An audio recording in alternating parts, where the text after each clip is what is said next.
Hello, it's September 2025 at Something Fishy going on around here. And today we're going to be, or I'm going to be, flipping my lid. Half a flip, 1.5, double. Not bad. I'm also a gymnastics coach. What do I mean flipping my lids? Well, I'm going from this. How come all that's cut out in the back? I used to run 2 hop filters on every tank. I don't anymore. I'm going from this to this. What on earth for? Tell you what, let's go into the All Things Are Possible fish room shop and we'll find out.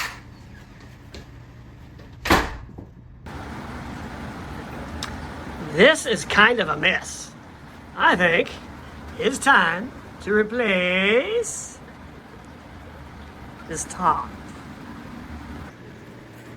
Now it's time to make a new lid. We are going to make it out of ceiling grid, also known as Eggcrate. Comes in 2x4 sheets. Now, I could just take the lid. Oh, and by the way, my mangled lid, when I had 25 or 30 tanks, I had 2 hobs, hang on back filters on every tank. So I basically butchered every lid that I had. Once I got up to 40 tanks, I decided to ditch the hobs, put in a linear air system, and went primarily with sponge filters, kept hobs around to clean, to filter and polish tanks as needed. So I could just take this, put it on the egg crate, measure it off and go. But this egg crate is very expensive. $20 a sheet, plus tax, so you don't want to waste it. I occasionally have found it at thrift shops for cheaper, not very often. So I had this leftover piece. When I make these lids, I do them in 2 parts. I'll show you why towards the end. And I know the front part needs to be 7. 1, 2, 3, 4, 5, 6, 7 holes wide. And I made another mark already for the length that I need it to be.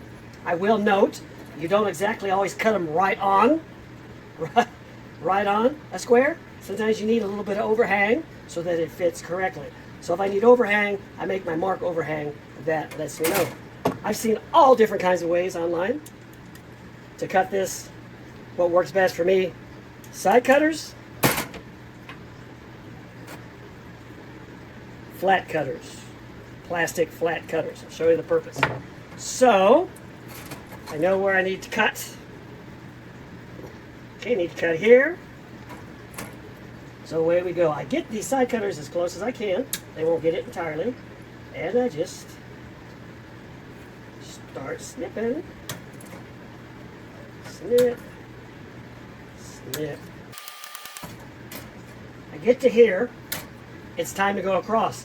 I need some overhang, so I'm not going to cut it right at the edge. I'm going to cut it in the middle.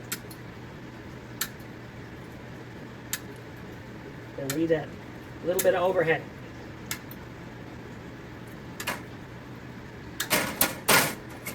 This weirdo piece does not get thrown away. Put it in my egg crate scrap pile. I do all kinds of things with egg crate. All right, now this one, I need to get these off. Sometimes I just utilize those, as I mentioned, with the ones I'm keeping half. But for this one, I'm gonna go ahead and cut it off straight. So we're gonna do all the snipping thing again. Now, what do you do with the edges that you don't want? You can not worry about it if you want to, or you can sand it off, or you can file it off. And personally, if I put this in a vise and file it off, that works really well. If you want it perfectly smooth, I don't worry about perfectly smooth, so that's where these flat cutters come in. I'm going to get that bit of edge. That one's ready to go on that side. Other side.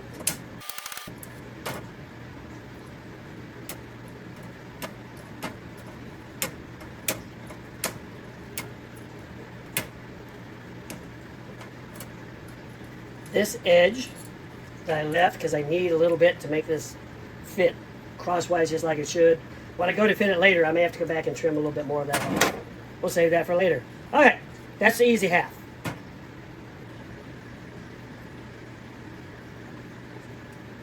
Now it's time to make the hole for the planting basket. I have a video out on how to make the planting basket. Basically, it's going to slide in the middle, and this outside rim, is going to hold it in place and keep it from going through. How did I find that out? Trial and error, and by accident. Trial and error. So, I keep one full row along the bank. It's back. One full row along the back. That's separation from the back of the tank. And then, through long experience, it works out well to have two in front of the basket. Hold it down, okay? And then long experience tells me that it's 1, 2, 3, 4, 5 in there. And across it's 1, 2, 3, 4, 5, 6, 7, 8, 9, 10, 11, 12, 13, 14, 15, 16. And on a 10-gallon tank, I leave 7 on the outside. So once again, we get out our trusty snippers. Away we go. Now to get it out, I go tap, tap, tap, very gently, because sometimes you might miss one. I'm adding this to my pile. I've done so many of these. I have a huge pile of these. I'm going to make a really cool hanging basket out of these someday. Wow. But, into the pile for now. So we've got the hole. Now the hole, this won't fit in super well until I trim the hole. Back, I say. So this, we take the flush cutters again. I don't know what I've called them before. Flush cutters. And I'll spare you, but I'm going to flush cut all of the inside to make it so the basket will fit. Operation flush cut. Now complete. Basket slides right in there and holds flat. All right, time for the install of the new lid. I don't know how much of me you can see, but we'll find out. So first thing I'm going to do is I'm going to pull out the 2 sponge filters I have in here. You might notice when I mess with my sponge filters, cleaning or whatever, I put a little piece of wood in the corner so it can stand up. And we'll do the same thing on this side. Put a piece of wood in the corner so it can stand up. Now, take the tops off. Okay.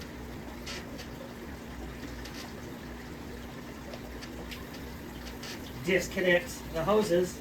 I might note, you can make a mess with your sponge filters if they're really dirty, you know, getting them out to clean them. I found that if I lift them out really fast and put them on one of these boards, it's not a big deal. So I'm going to reach across and bring up 2 of these. I forgot to tell you to make these. There are pieces that go across to help support the basket. And we have a second, the other side. It's fell down, but we got it back out.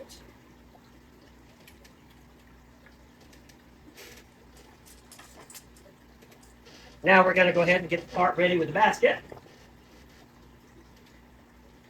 You might know, when I work with sponge filters, I put these little boards across the top so I can set them on them. I pull them out real quick. They don't make a big mess. I don't have to use a baggie or any of that stuff. Anyway, a little helpful hint. So we're going to run the hose to this one. Into the back.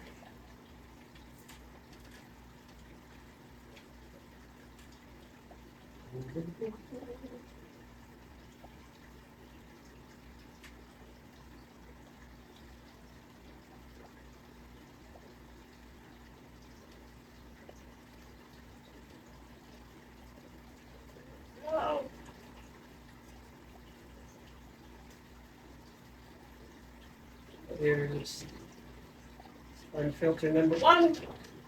Restored.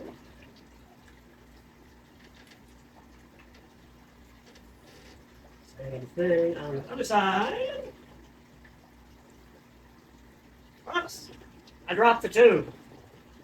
Let go. Get the tube.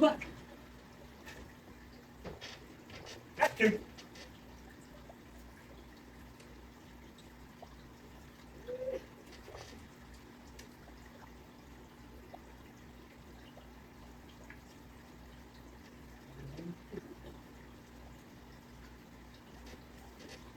Come on. Ah, yeah, we got it. Those are restored. Get the slack out of the tank. Slide the extra side supports into the correct spot.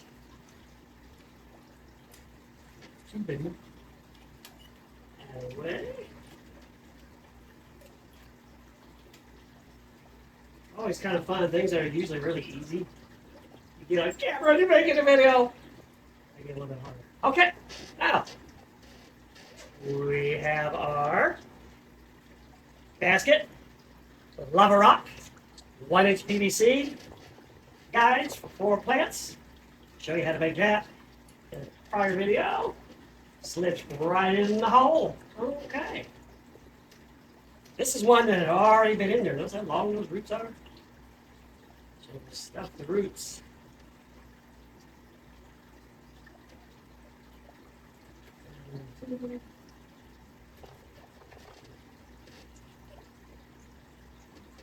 Get them all pulled through. So that's one that I already had. I think there's another one that I already had.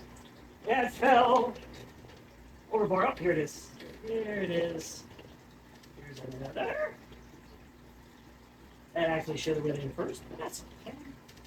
We'll just make it in the middle. Sort it out later.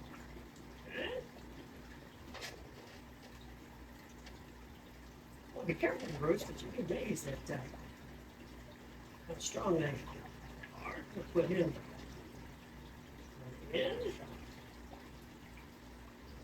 Oops, down in there. Pull them through. Instead, I'll sort out which plant that's supposed to go where. When I'm done here, and I had a piece at Lily working over here as well. So we'll put the piece Lily in the middle, and in a different tank.